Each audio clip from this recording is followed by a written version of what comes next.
আবারও খুনাখুনির ঘটনা ঘটছে রাউজানত। এবার দুর্বৃত্তর গুলির মোহাম্মদ আলমগীর প্রকাশ আলম নামে এক যুবদল কর্মী নিহত এর ঘটনা ঘটছে শনিবার অক্টোবরের 25 তারিখ বিকাল 4:15 পৌরসভার 9 নম্বর ওয়ার্ডের সারাবর্তল এলাকার কাইকুবাদ চৌধুরী জামে মসজিদের সামনে এই ঘটনাকাণ্ড ঘটে।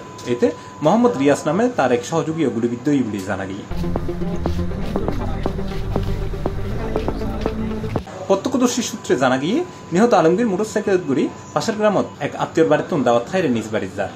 তার স্ত্রী ও সন্তান মোটরসাইকেলের পিছনে একটা অটোরিকশাত আছে। এই সময় কাইকুবাদ জামে মসজিদের খবরস্থানত লইতা হননি 8 জন অস্ত্রধারী আলমগীরের রক্ষ করি গুলি ছুটির ঘটনাস্থলেই তার মৃত্যু হয়। পরে অস্ত্রধারী ও রাঙ্গামাটি সড়ক দিয়ে অটোরিকশা ও মোটরসাইকেল গুলি দেয় দেখি। একই দিন নিহত আলমগীরের রোগ্য ভিডিও ভাইরাল হয়ে সোশ্যাল মিডিয়াত যারে তার মোবাইলত হতা হইতে দেখা যায় এবং তারা যে মারি ফেলেবের হুমকি দিয়ে এই বিষয়তে মোবাইলত হতা হইতে দেখা যায়।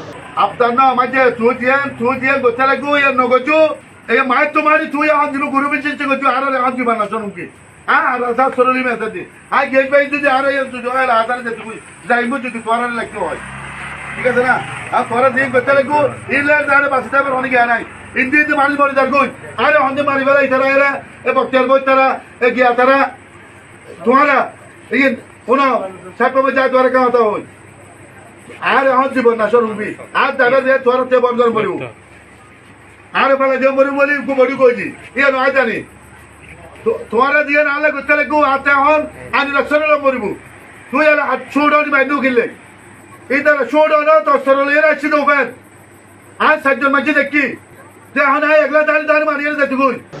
নিহত আলমগীরের শরীরে 500 গুলির চিহ্ন পাগিয়ে বলে জানিয়ে পুলিশ।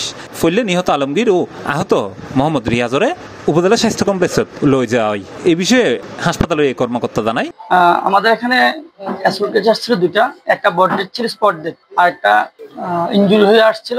যেটা ইনজুরি হয়ে আসছে এটাকে চিটাং মেডিকেলে রেফার করা হয়েছে, আর যেটা বড ডেড ছিল ওর শরীরে টোটালি 5টা গুলি চিহ্ন ছিল। হত্যাকাণ্ডের বিষয়কে নিশ্চিত করে রাউজান থানার ভারপ্রাপ্ত কর্মকর্তা মনিরুল ইসলাম ভুইয়া হইয়ে আর ঘটনাস্থল পরিদর্শন করে নিহত লাশ ময়নাতদন্তের লাই চট্টগ্রাম মেডিকেল কলেজ হাসপাতালত পাঠানো হয়।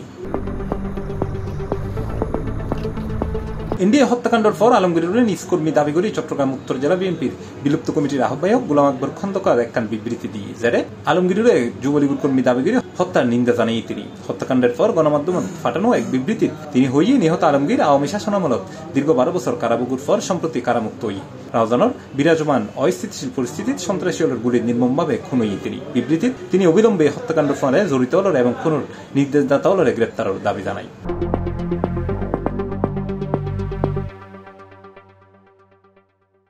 C+ TV Chittagong.